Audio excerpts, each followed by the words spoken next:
Debo hamstring, he's out. Richie James will be limited today.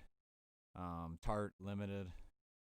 And Jordan Reed limited. I think that's it. Go ahead.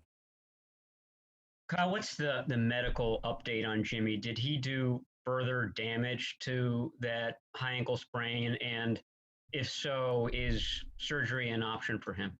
Yeah, he essentially he essentially had a whole new one just on the same foot. You know, when you have those high ankle sprains, that you re-injure them a lot. But it was a different way that he did it, so it's basically doing it all over again in a different way. So that's why we know it's going to probably be, that's usually 4 to 6 weeks with those high ankle sprains. It is worse than the last one. That's why surgery is an option. So we're just getting different doctors' opinions now. Whatever's best for him long term is obviously what we'll decide on. But if he does need the surgery, then it'll be all year. If not, then hoping 6 weeks, get a chance to get back at the end. And Kyle, can you just elaborate on George Kittle's condition and what you're expecting with him, and what exactly did he break that you didn't initially see after the game? Again, I don't know the detail that you and Matt are looking for. I know it's something in his foot. It didn't show up on their X-rays, but whether on the MRIs or CT scan or something with a better resolution, it showed. It happened on that one play. I think they told me 8 weeks. Kittle says 2, but that's how he rolls. But that's why he'll go on IR, and if it's better than what they're saying, then he'll have a chance to come back this year. But 8 weeks is 8 weeks.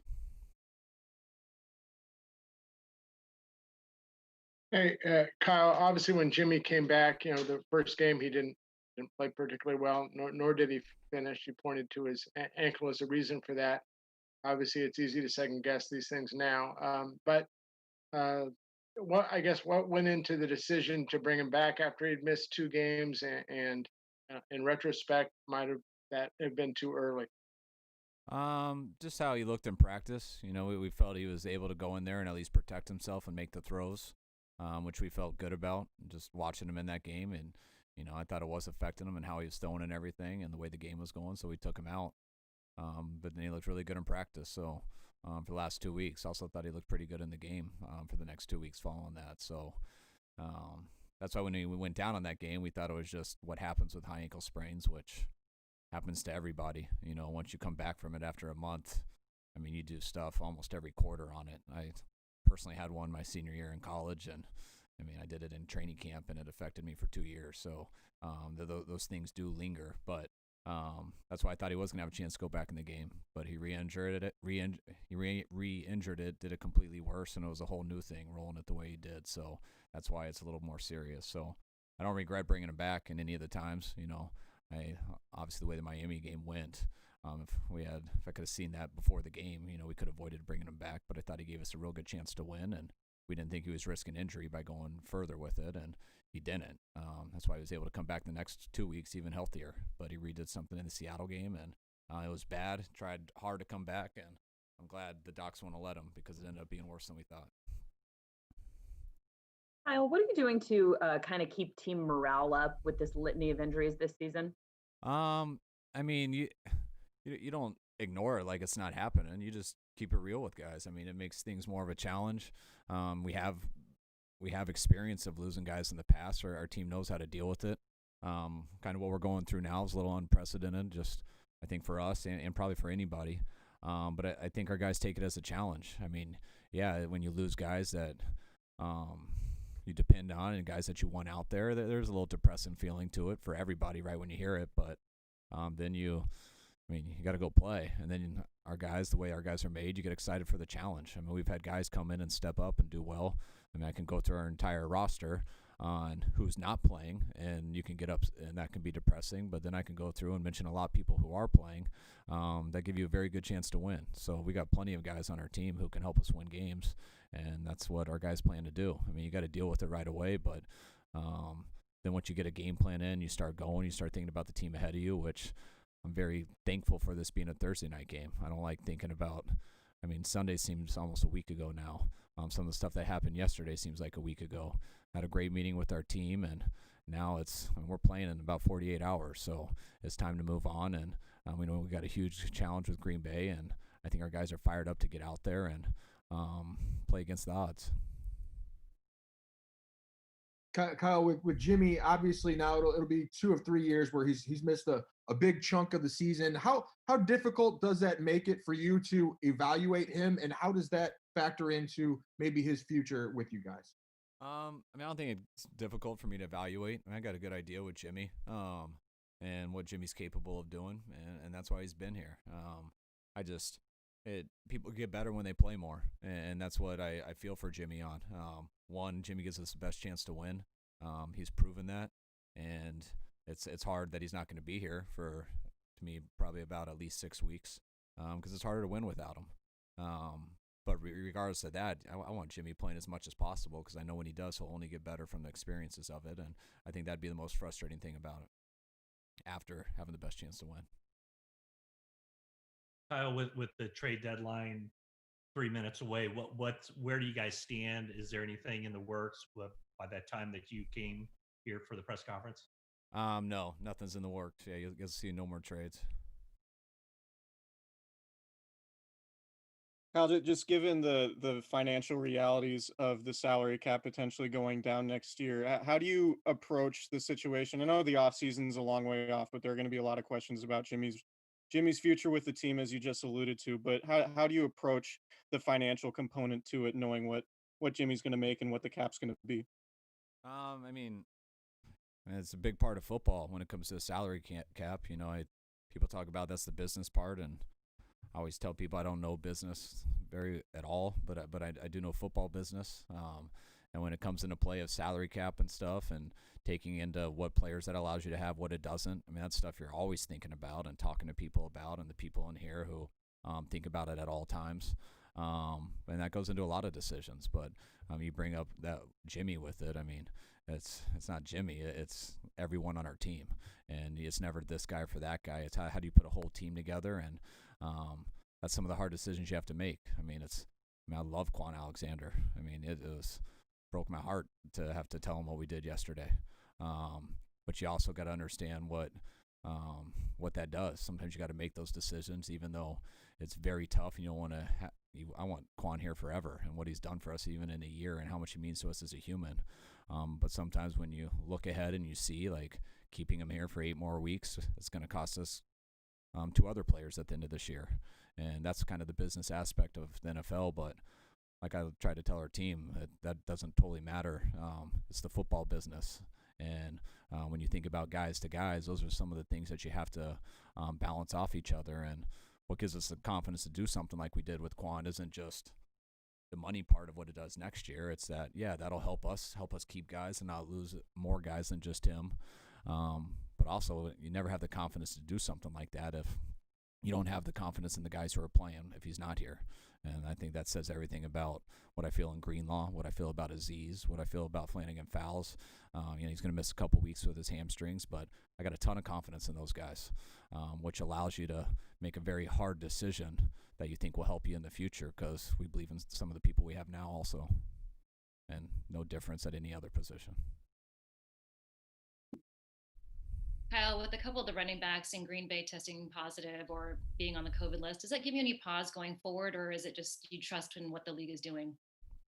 Oh yeah, I mean, whether the league, the world, everybody. I trust everybody, at least definitely with us, because we have our protocols and everything. I mean, I think everyone's doing as good as they can, and I follow those as well as I can, and we challenge everyone in this building to do it as well as we can. And after that, I don't give much thought to it.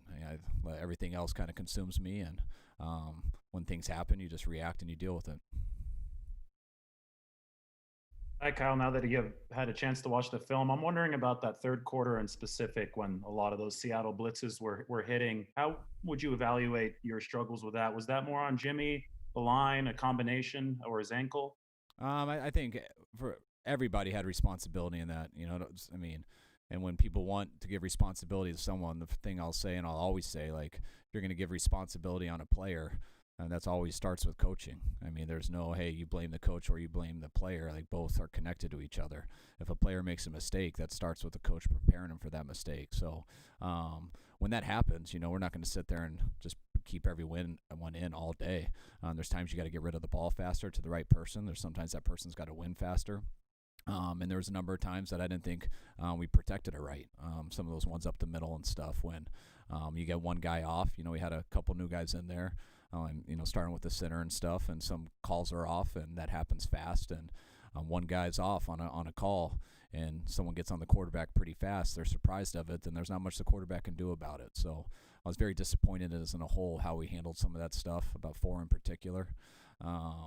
And when that happens, it's going to keep coming. It's something I normally am excited that keeps coming, because when that stuff comes, it's a lot easier to get people open. But if you don't make them pay, like it took us a long time to make them pay, which we didn't do it till later in the game, they're not going to stop. And Kyle, I'm assuming that Nick Mullins is going to be your starting quarterback Thursday night. And if so, what do you want to see out of Nick that you haven't seen from him? What does he need to do? Just play up to his ability. I mean, I've seen it from Nick. I think Nick has had some very good games. I mean, I think the first game he ever got in was, from what I remember, statistically or whatever, was one of the best games of all time for a quarterback his first time in, which was a Thursday night game, and it was his first week of getting any reps, let alone walkthrough reps. Earlier this year, I thought Nick did some pretty unbelievable things in the Giants game.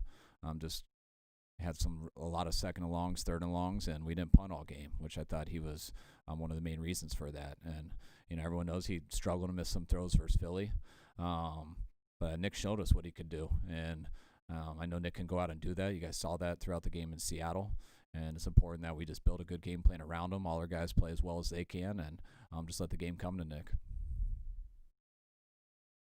Hey, Kyle, I know as the coach, obviously with the injuries, and you just figure out what to do next. But was yesterday different? I mean, it's pretty rare to potentially lose your quarterback and arguably your best player for the rest of the season. Did that take a little bit longer to kind of reset yourself and then kind of figure out what to do next? It did a little bit. I would say that was one of the, it seems like a bad thing. That's one of the good things about having a Thursday night game. It's you don't have a choice. I can't sit and dwell on it too long. The stuff with Quan was a huge thing in the morning, and that took a lot of just my time on talking to people. And, I thought that was a pretty emotional thing for us, just in how our whole team, including myself, John, everyone in this building, how much we love Quan and we're going to miss him. So it started out with that and had an idea on the injuries, but then we kept getting worse news on that stuff, which was tough. But eventually you're running out of hours in a day. You got to get to game planning, because yesterday, I guess, was Monday. It already feels like today's Thursday, which it kind of is from a football world if we consider we're playing on Sunday. So, in a few hours, I'll be considering it Friday. So you're kind of messed up on these days, but you just go hard. You deal with it all. You do everything you can to pull off a win. And the cool thing about Thursdays is you kind of are messed up like that all week because of how these days go. But once it ends, you can kind of calm down for the first time all year and sit back and take 3 days to just have your little mini bye week where you can clear your mind. Our players help their bodies, and I think that's something that's very important for us right now, and something that we really need right now. But I know those 3 days feel a hell of a lot different after a win compared to a loss, and that's why all we can think about is one thing right now. And I was just told our team, my wife's calling me yesterday, wants to talk about school systems and homeschooling and how frustrating it is right now with some of our kids, and I hear that stuff's a big deal, but I can't talk about it till Friday. And I feel like that's the rest for all of us. We just don't have time right now, but that stuff's important, but we'll get to catch up on the weekend. Kyle, production-wise, Brandon Ayuk's had a couple of big games last week. I'm just wondering how you've seen him grow through the course of the season, and now with Debo and Kittle out, how much more of an integral piece he is for you guys. Yeah, I've been very proud of Brandon these last few weeks. Just like we did to Debo his rookie year, we're putting a little bit more pressure on him earlier than I would like to. Just you don't like to put all that on a guy coming in, especially a guy who missed most of training camp and didn't have an off season. What I've loved about him is, the pressure that he's had. You don't get to learn you think you do good from the standard of your whole life, and then you get in a meeting with us on Monday and you have no idea how we see it, and a lot of guys don't react totally the right way. And just us challenging Brandon and putting that pressure on him, I see a guy who's responding the right way, and regardless of his stats and stuff, I see a guy who's been getting better each week here in these last 3 weeks, and now he's getting his first time learning how to take care of your body and get it recovered in about a 3-day time span, which is a big deal. It's important for him to do it, because especially a number of the guys that you just mentioned that we're missing. So we're going to keep putting pressure on him, and I expect him to keep handling it well. And we're also going to put some pressure on some other guys that need to step up too. Kyle, with Tevin Coleman out, do you plan on promoting Austin Walter, and how has he looked in practice, and what do you expect from him? Yeah, he's done a good job. It's been nice.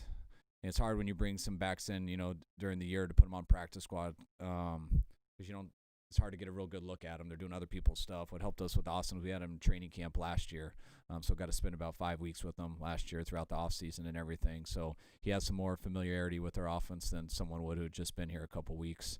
Tevin's going to be out for a little bit of time, so we'll see how the whole roster goes, but most likely we'll have to get him up for this week, and I know we'll be ready. All right, thanks, folks.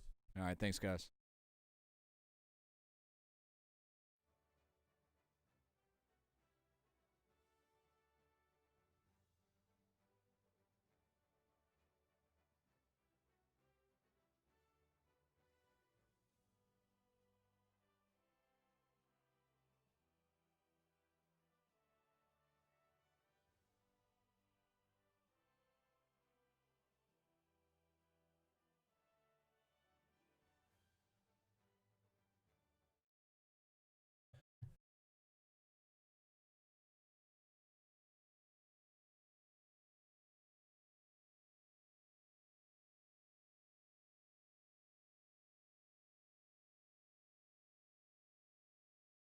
Hey, Robert.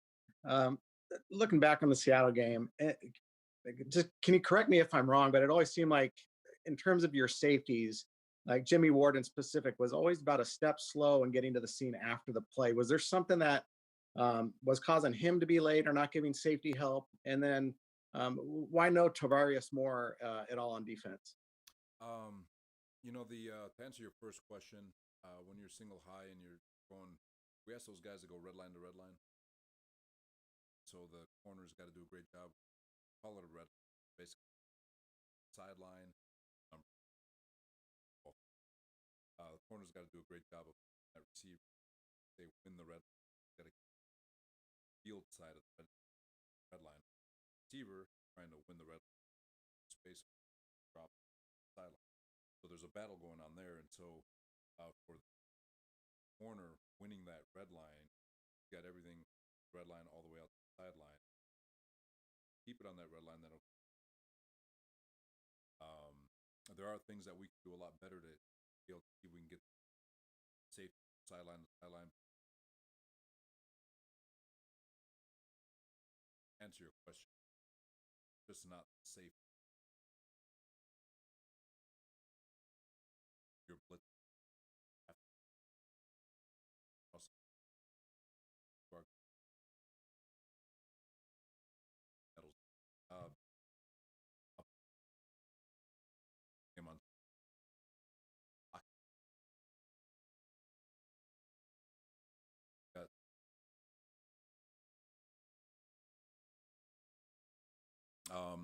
Your question more.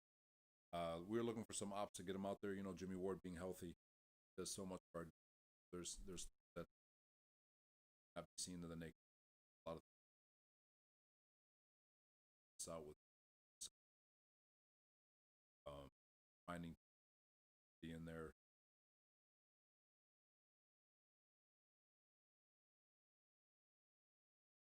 Robert, I'm curious as to what your process is for preparing for a Thursday night game. How much work you were able to do on the Packers maybe before Sunday, and also how much different does this Packers offense look compared to the 2 times you prepared to go against them last year? So leading up to the game or leading up to Sunday, I really just focused on the. But as soon as the game was over,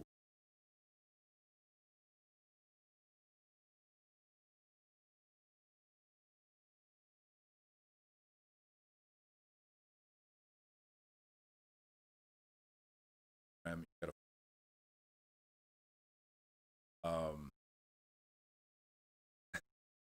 but I'll be honest with you, they've done a great job. Matt, off their complexity wasn't a year ago. A lot of stuff years with not that they weeded out on they've had element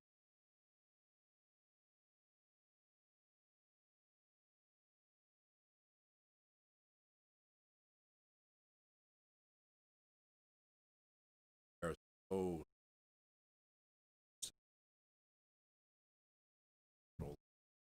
black.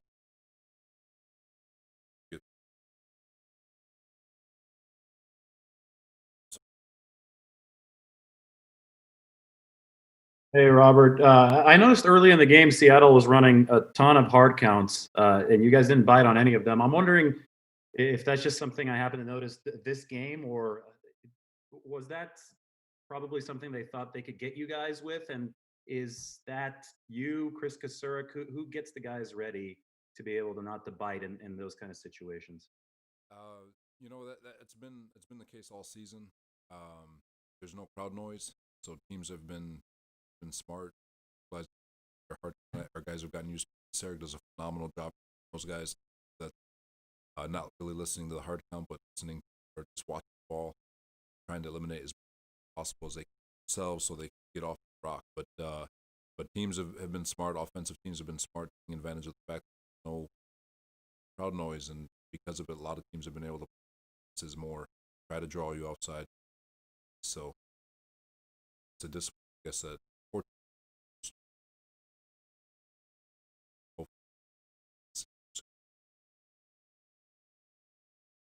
Robert, what is the difference between the two safety positions in your scheme this season? Just from the strong safety, free safety, really I don't know if there's much of a difference. Our travel rules tell them to do one thing, but they both are interchangeable in the sense that sometimes strong safety down, sometimes free safety down. So with regards to that, now their skill set could differ. Jimmy Ward has a skill set that's very unique. Safety that he can play corner, he can safety, which we ask him to do all that, especially on the down. He's a tremendous asset team in terms of our third down stuff. He can get down. He becomes the down safety. He can zone. He can blitz. Man, so a lot of times he's doing things that really doesn't allow him to plays, but he's doing a lot of. It's unbelievable. Robert, there's been a couple of times this season where the boundary cornerback has gotten picked on a bit.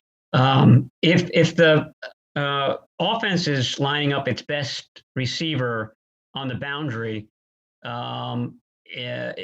you need to switch that up. You need to have Barrett or somebody else playing boundary cornerback if one guy's getting a lot of balls thrown his way. No, that's a fair question. There's we have tremendous faith in the way Mosley. Same thing with Brett. Both fantastic. Usually that boundary corner, we have the ability in our system to cloud the boundary. We have in the safety boundary, so it's a lot easier to boundary. We have ways also, but it's much easier to put on the fly in the set. So having one or the other, it's been working out really good with the way had it set up this year with those two guys. Very comfortable. Looks at the differences of the route, boundary field. Very seeing once. As far as the whole thing with the young man is a phenomenal. Mosley has done a great job on him last year. He did. I'll be honest with you guys saw the 3rd and 2. He made an unbelievable hit of the game. There were batted the ball out. throw to the end zone. You know, with respect to had mostly slit one of split. Then they had unbelievable catch. Goal ball. My one loss. While then there was a couple of situations where I felt double on them.